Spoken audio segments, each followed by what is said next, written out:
Hello student, आज हम बात करेंगे राष्ट्रपति की वित्तीय शक्ति यानी कि financial power of the president.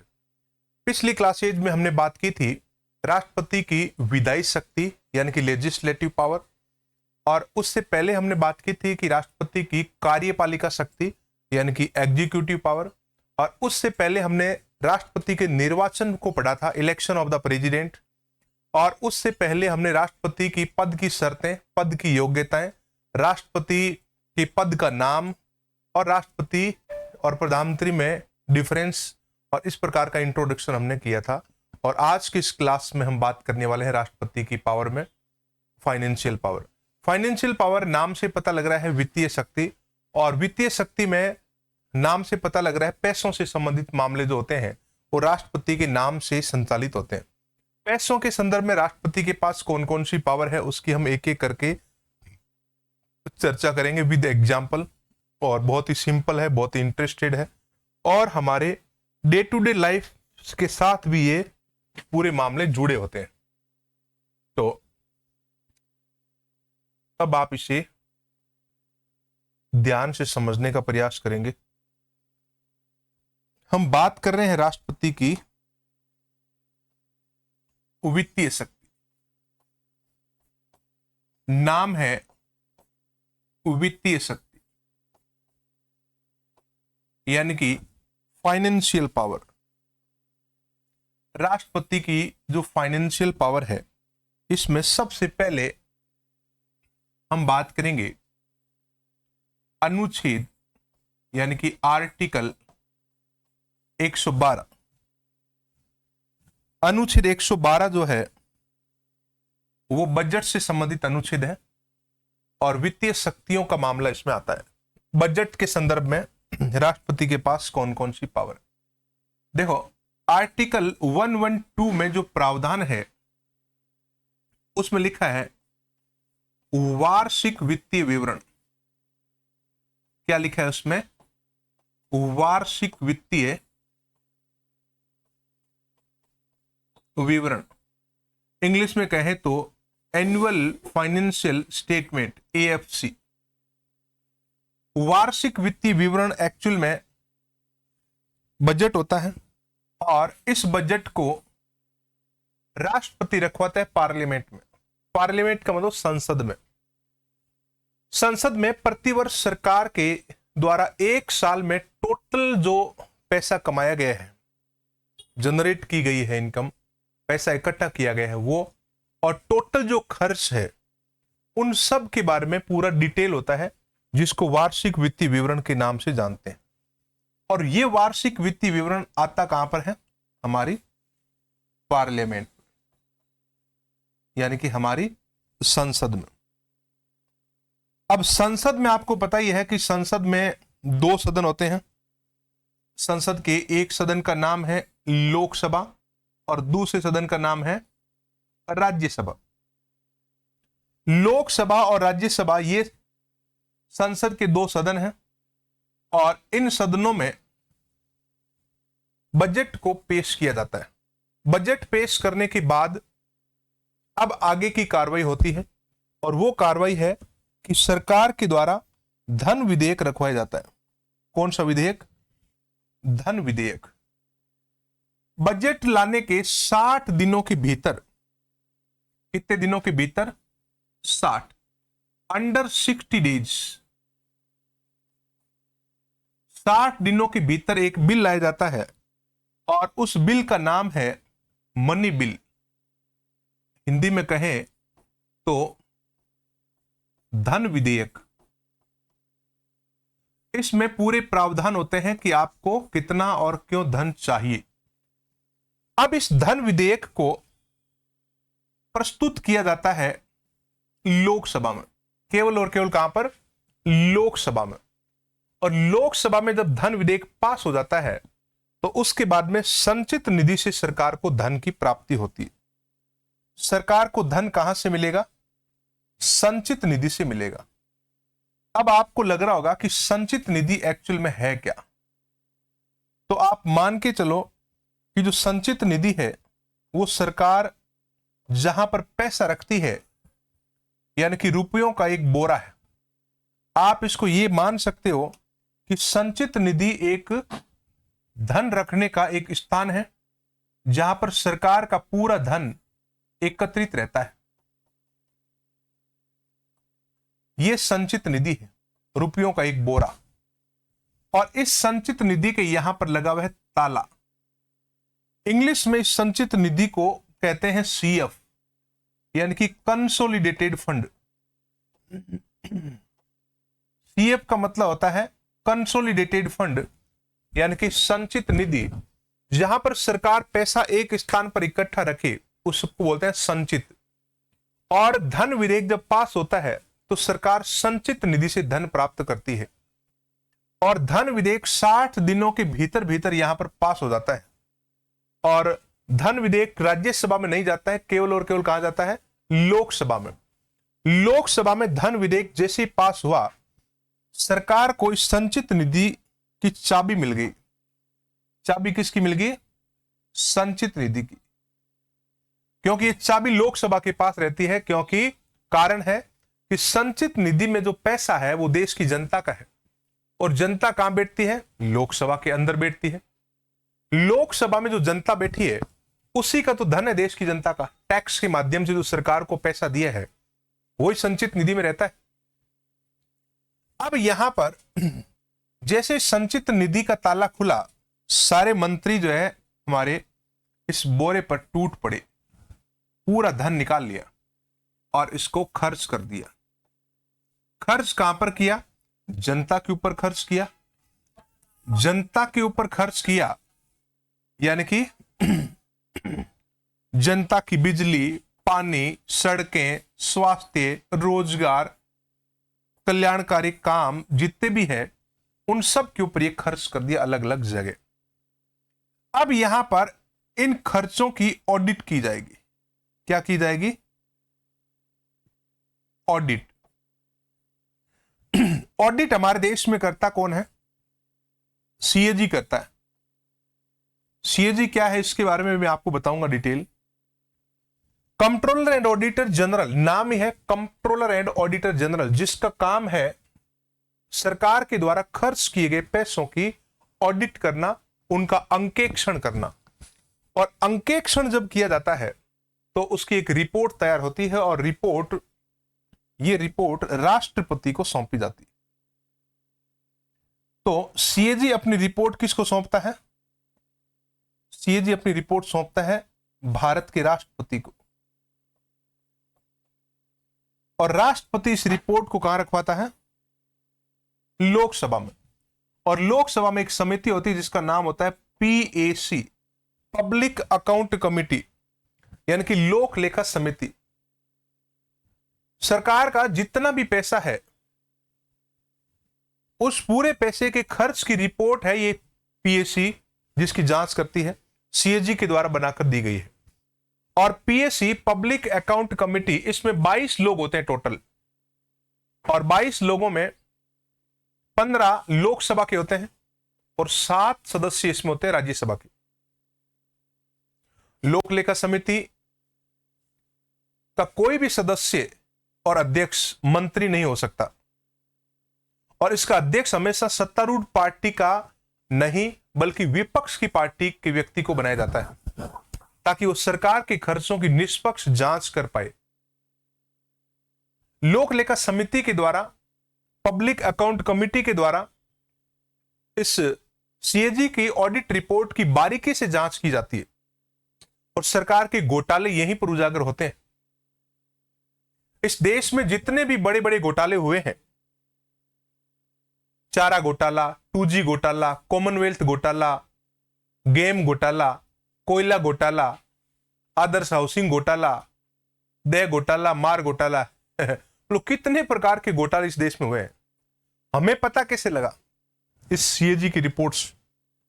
CAG अपने आप में एक ऑटोनॉमस बॉडी है। संविधान के भाग 5 में अनुच्छेद 148 से लेकर 151 तक संविधान के अंदर इसके प्रावधान है, यानी कि कॉन्स्टिट्यूशनल बॉडी है। और इसकी जो पावर है वो संविधान के अंदर लिखी है। इसके अध्यक्ष को कोई राष्ट्रपति, प्रधानमंत्री अपनी मर्जी से नहीं हटा सकता। ये अध्यक्ष अपने आप में बहुत पावरफुल है। इसीलिए तो डॉक्टर अंबेडकर ने कहा, जब संविधान बन गया तो अंबेडकर जी से पूछा गया कि आपके हिसाब से इस संविधान में, इस देश की व्यवस्था में सबसे पावरफुल अधिकारी कौन है? तो अंबेडकर ने क्या कहा पता है आपको? अंबेडकर ने कहा कि मेरे हिसाब से इस देश में अगर कोई पावरफुल अधिकारी है तो वो ये है। कौन है वो? सीएजी है, controller and auditor general.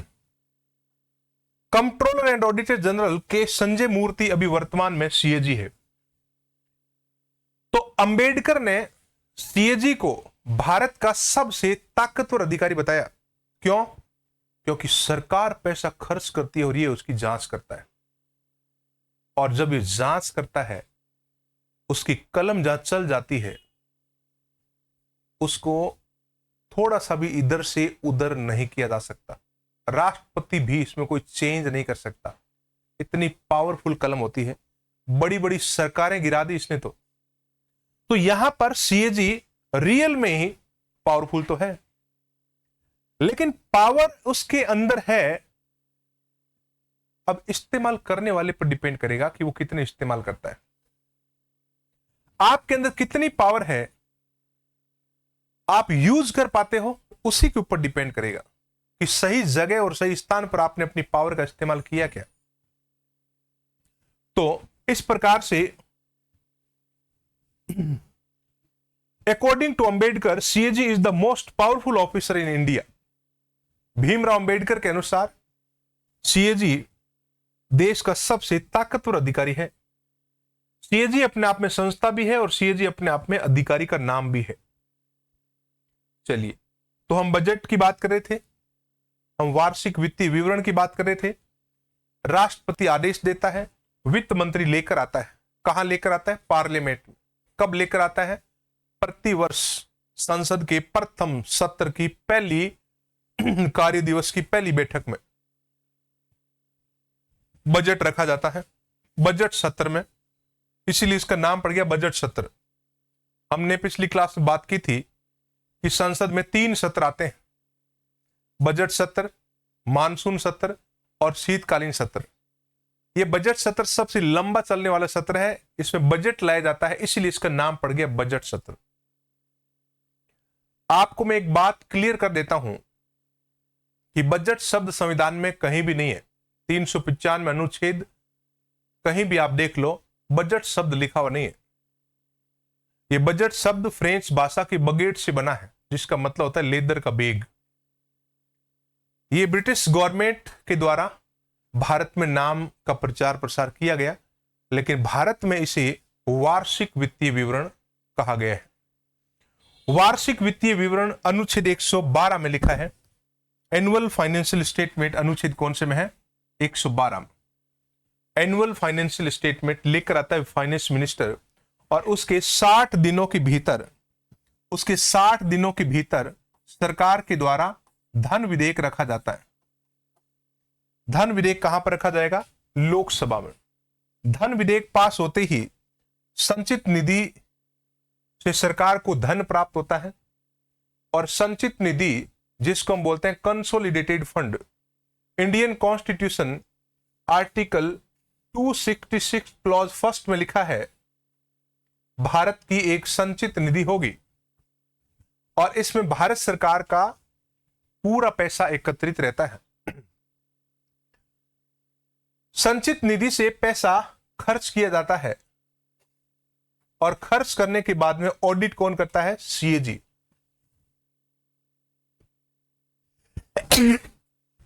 Sorry, खर्च कौन करता है? सीएजी। कंट्रोलर एंड खर्च सरकार करती है, ऑडिट कौन करता है? CAG, controller and auditor general. और ऑडिटर जनरल अपनी एक रिपोर्ट तैयार करता है, और रिपोर्ट भारत के राष्ट्रपति को सौंपी जाती है। किसको सौंपी जाती है?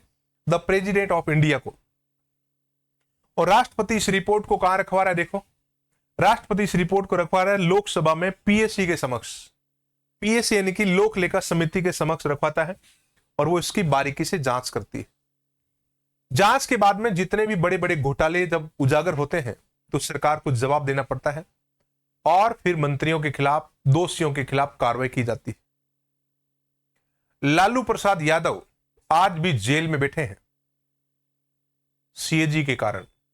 सीएजी की रिपोर्ट में आया था चारा घोटाला और 2014 में कांग्रेस की सरकार की वापसी नहीं हुई सीएजी के कारण। सीएजी के द्वारा उजागर किए गए घोटालों को बीजेपी ने अपना मुद्दा बनाया। कौन कौन से घोटालों को मुद्दा बनाया? कारगिल शहीद परिवारों के लिए जो फ्लैट दिए थे मुंबई में आदर्श हाउसिंग सोसाइटी के नाम से, उसमें घोटाला, चारा घोटाला, कॉमनवेल्थ गेम घोटाला, कोयला घोटाला, और उसके बाद में सरकार की इतनी साख गिरी कांग्रेस पार्टी की कि जनता नाराज होगी और जनता ने अपने विकल्प के रूप में देखा बीजेपी को और बीजेपी को सत्ता मिल गई। तो है कि नहीं सीएजी पावरफुल? तो सीएजी अपने आप में बहुत पावरफुल है। चलिए तो आगे बढ़ते हैं। देखो, according to article 112 the president causes the annual financial statement to be laid before the parliament every year। अनुच्छेद 112 के अनुसार राष्ट्रपति प्रतिवर्ष संसद में वार्षिक वित्तीय विवरण रखवाता है।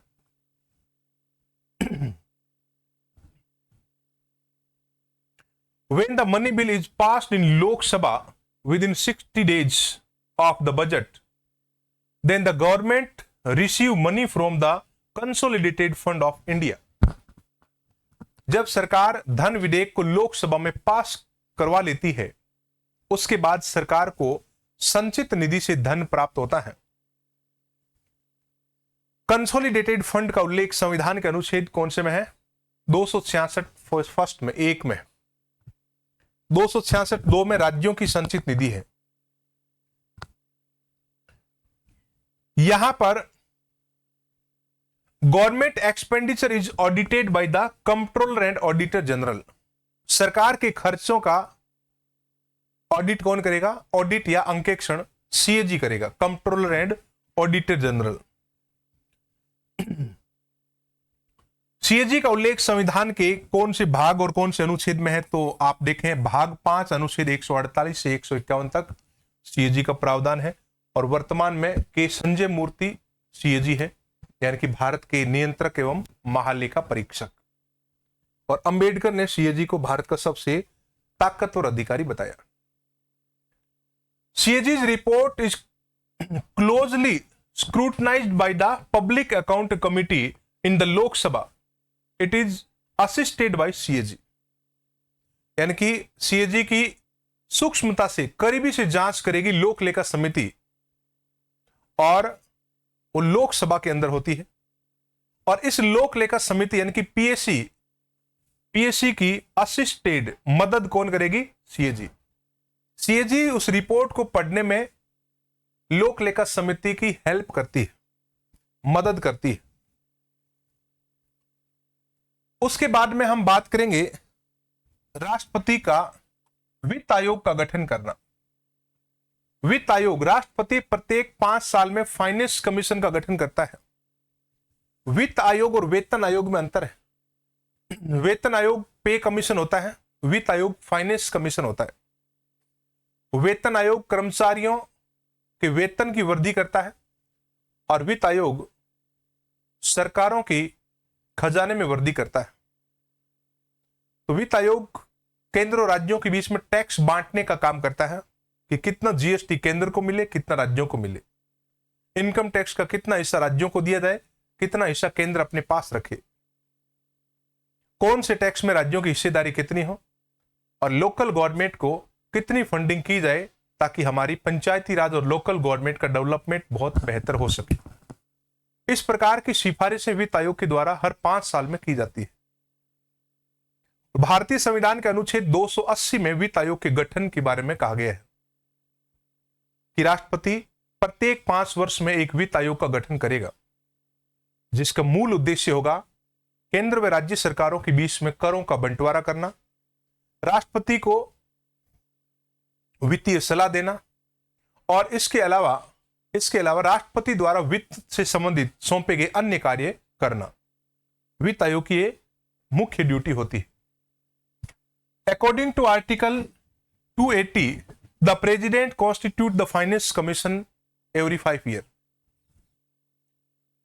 Purpose to recommend how the financial resources, tax revenues should be distributed between the center and state, and to recommend grant for weaker and backward states. पिछड़े और कमजोर राज्यों के लिए अनुदान की सिफारिश करना और केंद्र और राज्यों के बीच में टैक्स को बांटना, यह वित्त आयोग का मुख्य कार्य होता है। वित्त आयोग के मुख्य कार्यों में शामिल है।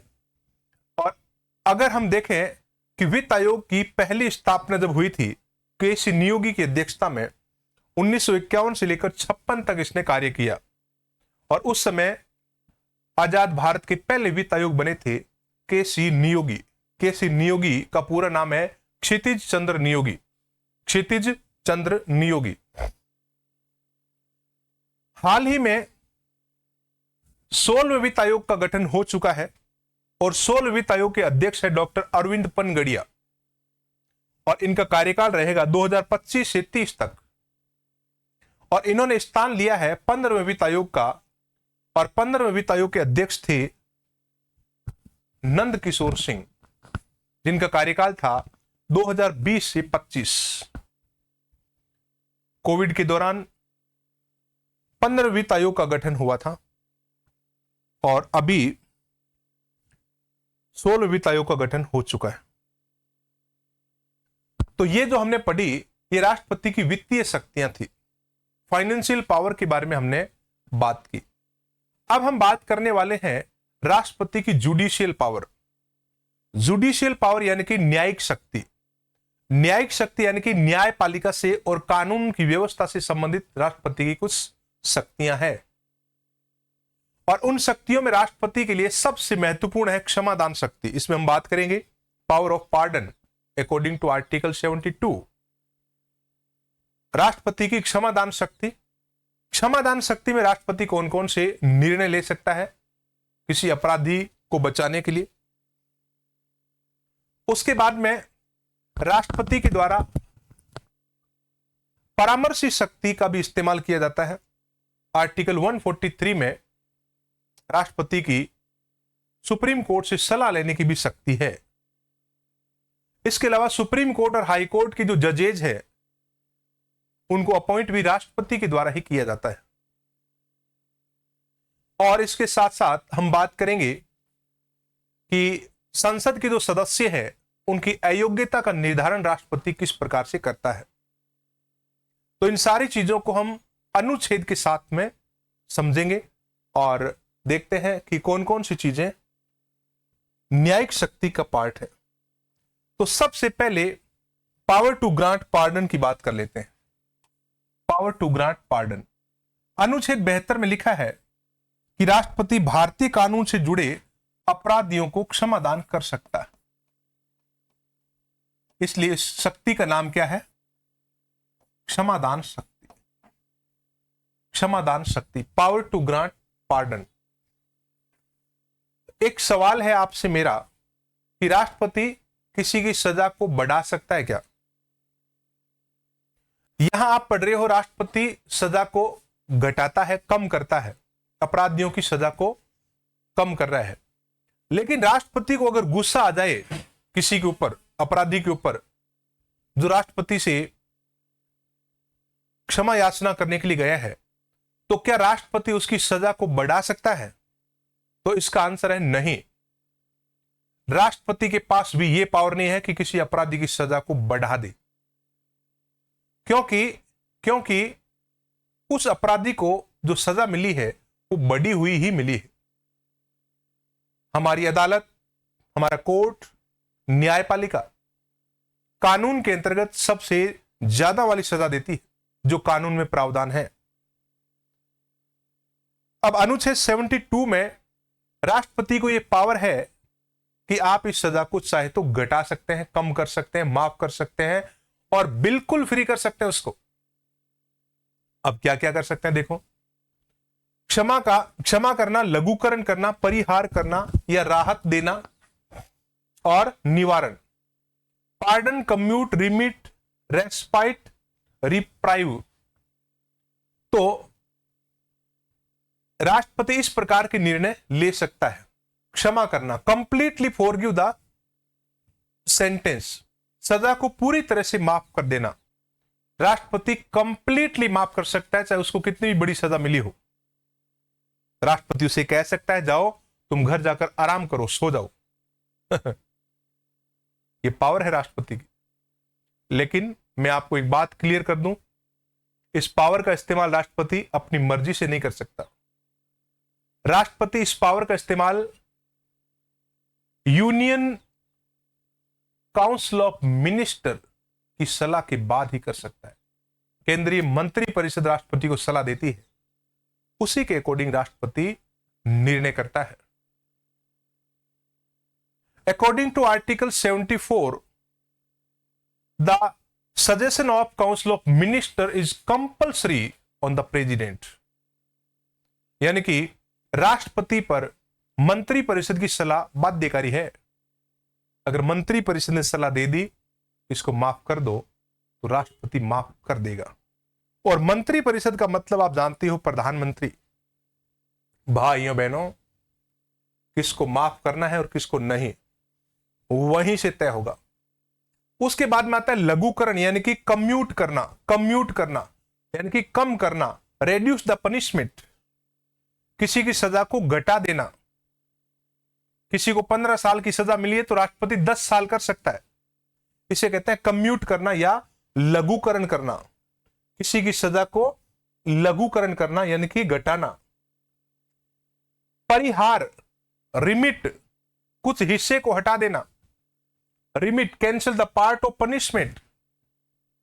अगर किसी अपराधी को 2, 3, 4 अलग अलग पार्ट में सजा मिली है तो किसी एक पार्ट को वो हटवा सकता है, उसे कहते हैं रिमिट करना।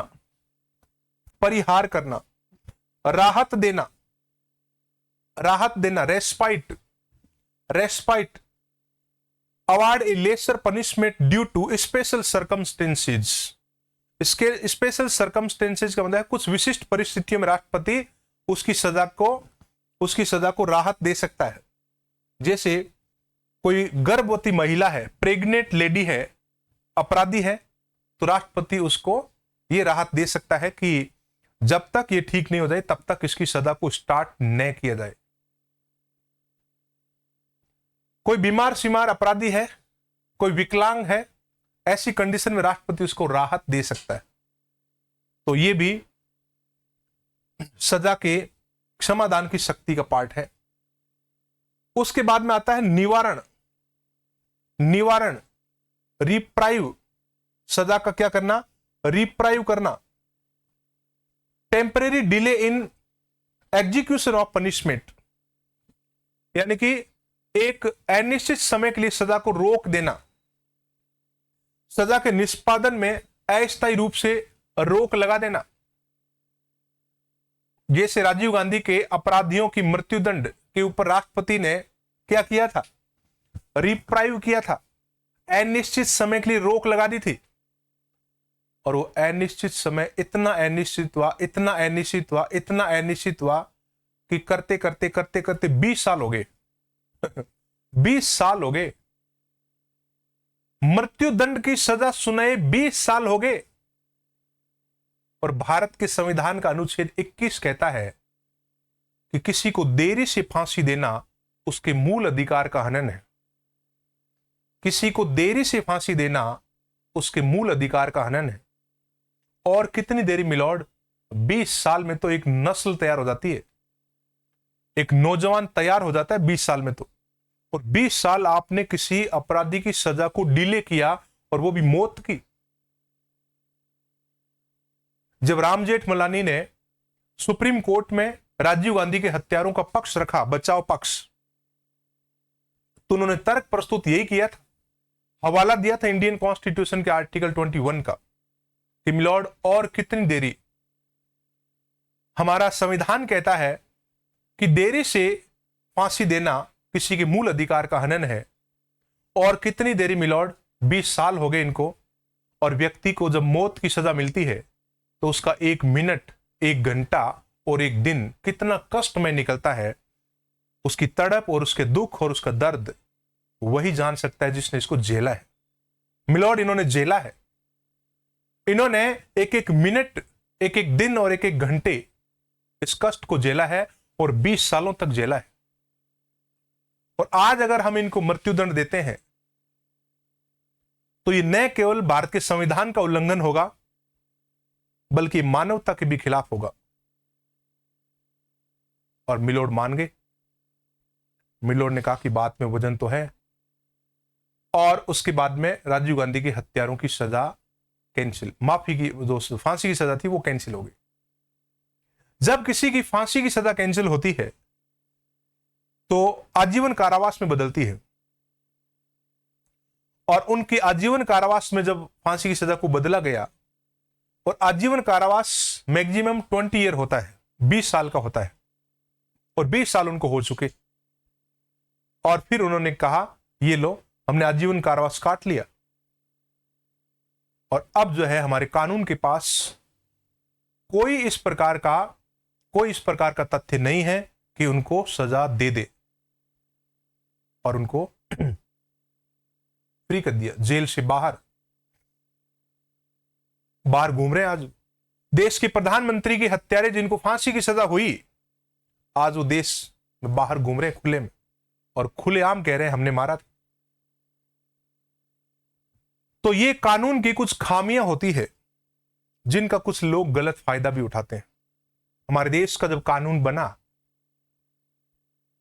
तो कई ब्रिटिश शिक्षाविदों ने, कानूनविदों ने इसकी आलोचना भी की। ब्रिटेन के एक राजनीतिक विशेषज्ञ थे आइवर जेनिंग्स। उन्होंने कहा Indian constitution is a haven of lawyers. Bharat का संविधान वकीलों का स्वर्ग है। उनसे पूछा गया कैसे, तो उन्होंने कहा देखो ऐसे, जगह जगह इन्होंने लूप होल्स बना रखे हैं, बचने के तरीके बता रखे हैं।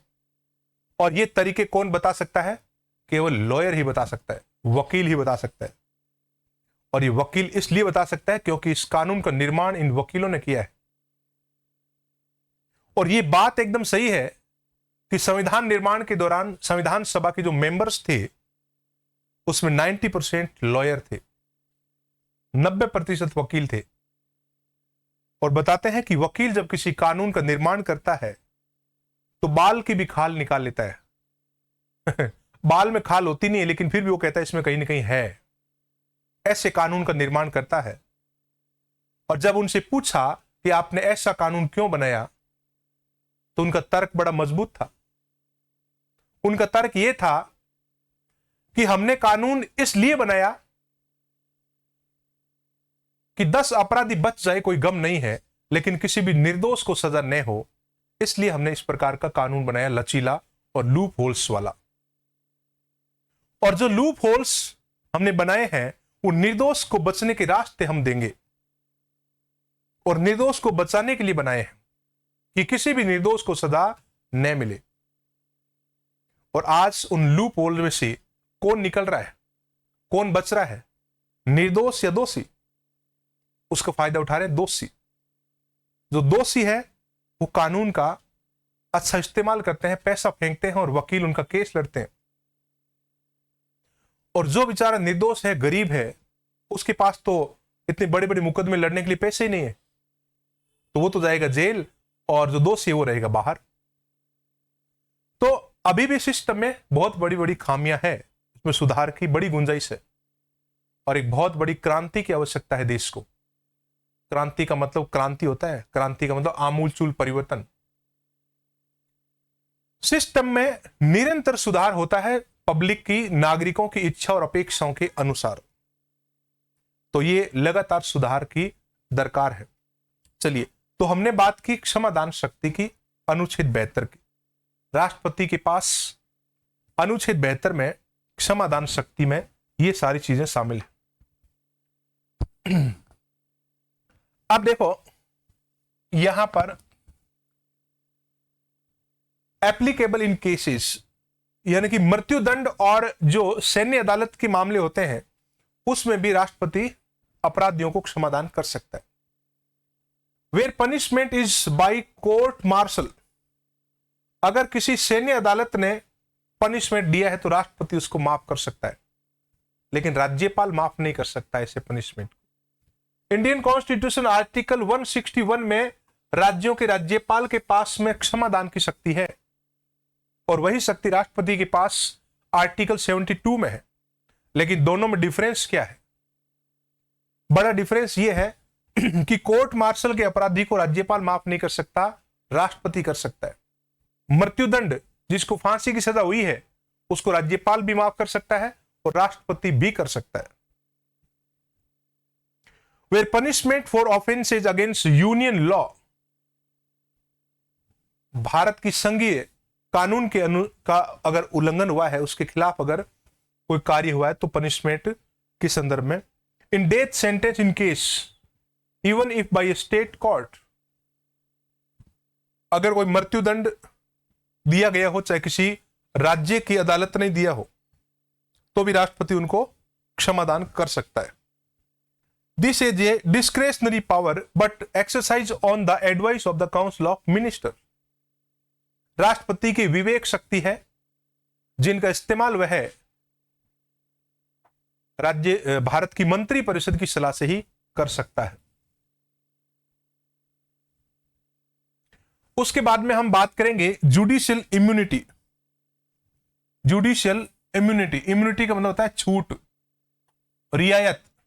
आर्टिकल 361 बहुत ही इंपॉर्टेंट आर्टिकल है जो राष्ट्रपति और राज्यपालों को कानून में कुछ छूट देता है कि संवैधानिक पदों पर बैठे इन पदाधिकारियों को कानून कुछ विशेष रियायत देता है।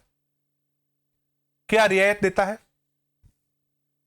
Under the article 361 the president can not be summoned to court during their term for any criminal proceeding, किसी भी आपराधिक मामलों में राष्ट्रपति को कोई भी अदालत सम्मन भेजकर नहीं बुला सकती कि राष्ट्रपति हाजिर हो, ये लो सम्मन भेज दिया, राष्ट्रपति को कोर्ट में हाजिर किया जाए, राज्यपाल को हाजिर किया जाए।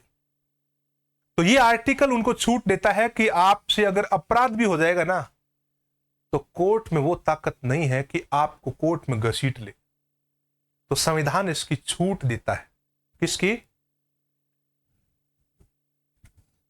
क्रिमिनल मामलों में प्रोसीडिंग के दौरान ये छूट मिलती है अनुच्छेद 361। ये राज्यपालों के ऊपर भी लागू है, भारत के राष्ट्रपति पर भी लागू है।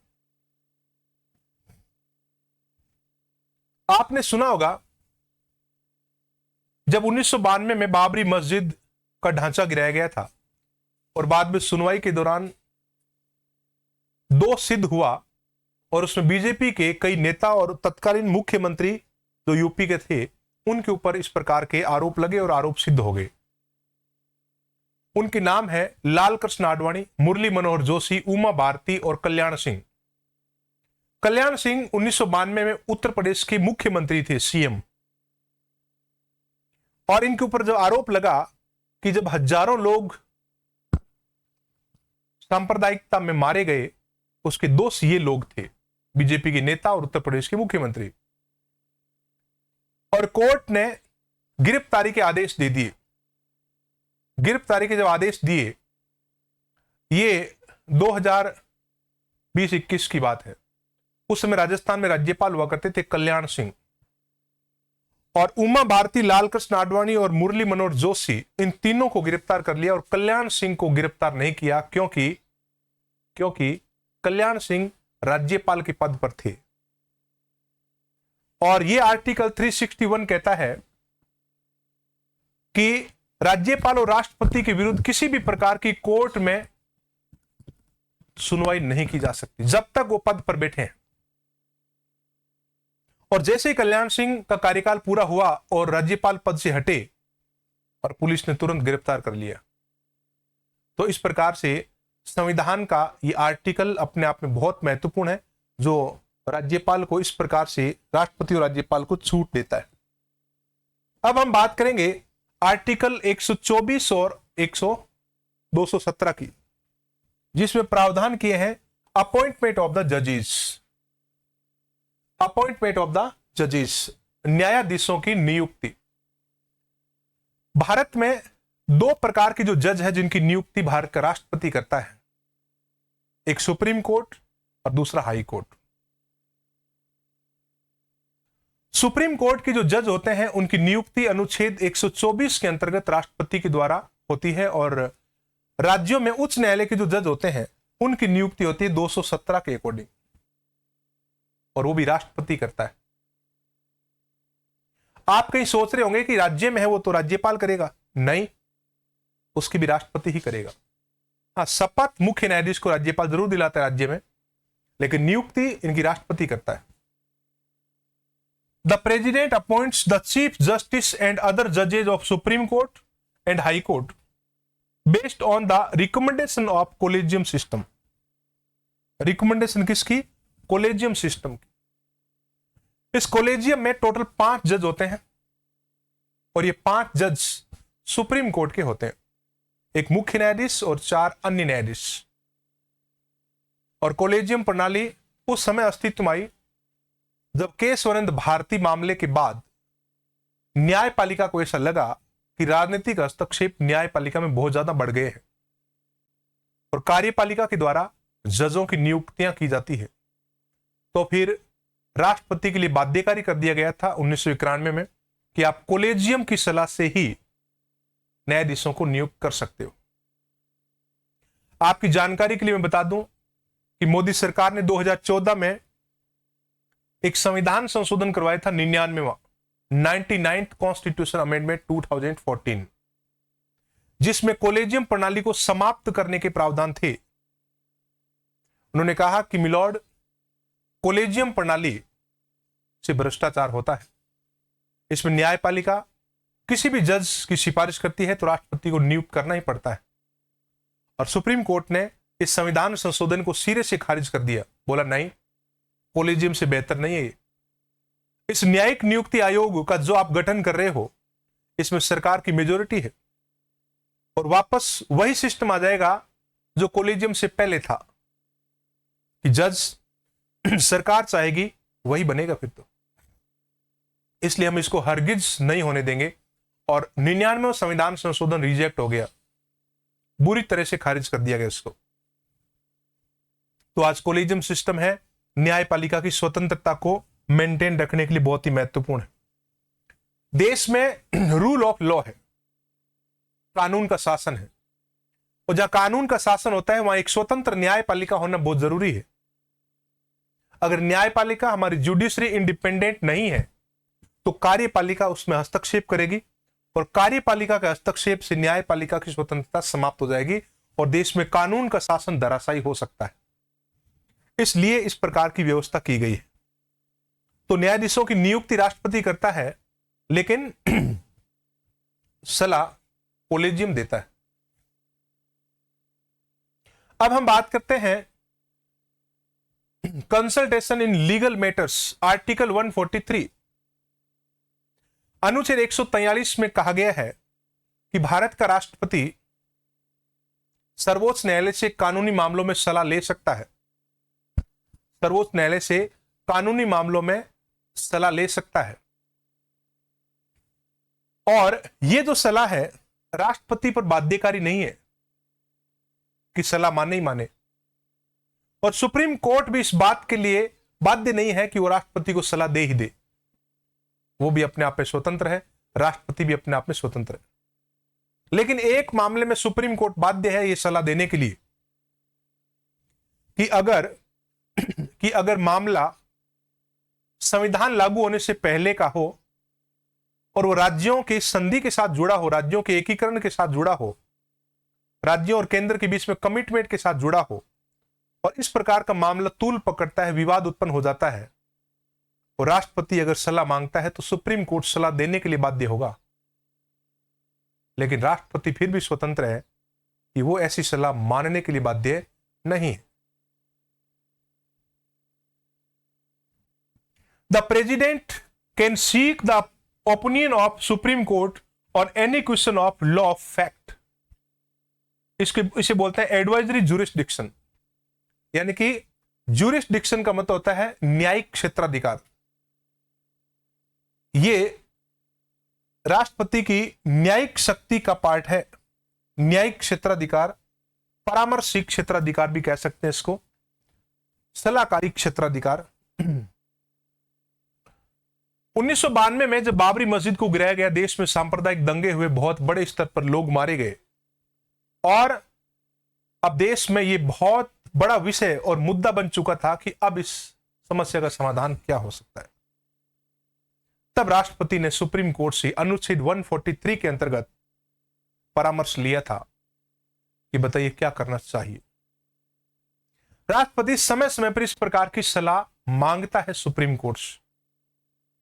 हाल ही में तमिलनाडु गवर्नमेंट और वहां के राज्यपाल के बीच में विवाद हो गया अधिकारों को लेकर। मामला शुरू हुआ था एनईपी 2020 के भाषा को लेकर, जो त्रिभाषी फॉर्मूला था। तमिलनाडु गवर्नमेंट ने कहा कि हमारे ऊपर हिंदी भाषा को थोपा जा रहा है, और इस प्रकार से मामला जब तूल पकड़ा तो राज्यपाल ने राज्य की सरकार के कार्यों में हस्तक्षेप किया, ऐसा मानना था तमिलनाडु गवर्नमेंट का। कई बिलों के ऊपर रोक लगाई, कई नियुक्तियों पर रोक लगाई, कानूनों पर रोक लगा दी राज्यपाल ने, साइन नहीं किए विधेयकों पर। तब तमिलनाडु की गवर्नमेंट सुप्रीम कोर्ट गई, और सुप्रीम कोर्ट ने एक आदेश जारी कर दिया कि राज्यपाल इन विधेयकों पर निस्तारण करें और क्यों रोका उसका कारण बताएं। तब राष्ट्रपति को बहुत बुरा लगा, और राष्ट्रपति ने अनुच्छेद 143 के अंतर्गत सुप्रीम कोर्ट से पूछ लिया कि आप निम्नलिखित सवालों का जवाब दीजिए। क्या सवाल क्या थे कि अनुच्छेद 200 के अंतर्गत क्या राज्यपाल किसी राज्य की विधानसभा द्वारा पारित विधेयक पर रोक लगा सकता है कि नहीं, अगर वो धन विधेयक नहीं है तो? पुनर्विचार के लिए लौटा सकता है कि नहीं?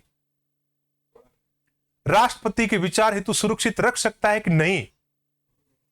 और क्या राष्ट्रपति उस पर स्वीकृति देने के लिए बाध्य है या नहीं? इस संविधान के अनुच्छेदों का हवाला देते हुए राष्ट्रपति ने सवाल किए। बड़े तीखे सवाल थे। कई बार हमारी अदालतें आवेश में आकर भी फैसला सुना देती है, भावुक होकर भी फैसला सुना देती है, तो वहां काम आता है हमारे संविधान के अनुच्छेद। तो यहां पर आपको यह समझना है कि राष्ट्रपति सुप्रीम कोर्ट से, यानी कि देश की उच्चतम न्यायालय से कानूनी मामलों में परामर्श कर सकता है, सलाह ले सकता है। उसके बाद में हम बात करते हैं कि राष्ट्रपति हमारे सांसदों की अयोग्यता का भी निर्णय करता है। कैसे? Decision on disqualification of MPs, member of parliaments, members of parliament according to article 103, the president decides on the disqualification of MPs on the advice of election commission of India। Bharat के निर्वाचन आयोग की सलाह पर राष्ट्रपति संसद के इन सांसदों की अयोग्यता का निर्णय कर सकता है। सरल भाषा में आपको मैं बताऊं तो, अगर कोई सांसद गलत तरीके से चुनाव जीत कर गया हो और हमारे निर्वाचन आयोग को ये बात पता लग गई हो, या तो एफिडेविट में गलत था, या योग्यता नहीं थी, या जो भी है तरीका सही नहीं था यहां तक पहुंचने का, तो चुनाव आयोग राष्ट्रपति को यह सलाह दे दे कि आपका ये जो सांसद है इसका चुनाव ठीक से नहीं हुआ था, ये डिस्क्वालीफाई है, तो राष्ट्रपति उसकी सदस्यता समाप्त कर सकता है। यह भी राष्ट्रपति की एक न्यायिक शक्ति का पार्ट है। तो राष्ट्रपति की न्यायिक शक्ति में हमने कितनी सारी चीजें पढ़ी, और अगली क्लास में, नेक्स्ट क्लास में हम बात करेंगे राष्ट्रपति की इमरजेंसी पावर, राष्ट्रपति की आपातकालीन शक्ति। तो आज हमने पढ़ी राष्ट्रपति की वित्तीय शक्ति, राष्ट्रपति की न्यायिक शक्ति जिसमें क्षमादान शक्ति, न्यायाधीशों की नियुक्ति के बारे में, सांसदों की अयोग्यता के निर्धारण के बारे में, और सुप्रीम कोर्ट से परामर्श के बारे में। तो नेक्स्ट क्लास में हम बात करेंगे इमरजेंसी पावर, कि जब देश संकट से घिर जाए, देश के ऊपर आक्रमण हो जाए दुश्मन देश का, या देश की जनता पूरे सिस्टम के खिलाफ हथियार उठा ले तो देश में इमरजेंसी के प्रावधान है संविधान में। संविधान के भाग 18 में अनुच्छेद 352 से 360 तक हम बात करेंगे कि इमरजेंसी क्या क्या है और किस प्रकार से लगाई जाती है, और इमरजेंसी के दौरान नागरिकों के अधिकारों का क्या होता है, नागरिकों पर क्या बंदिशें रहती है, 3 प्रकार की इमरजेंसी पर नागरिकों पर ज्यादा प्रभाव किस इमरजेंसी का होता है। इनको हम एक एक करके हम नेक्स्ट क्लास में पढ़ेंगे। तो आज की इस क्लास में इतना ही, बाकी हम मिलते हैं कल अगली क्लास में। जय हिंद, जय भारत।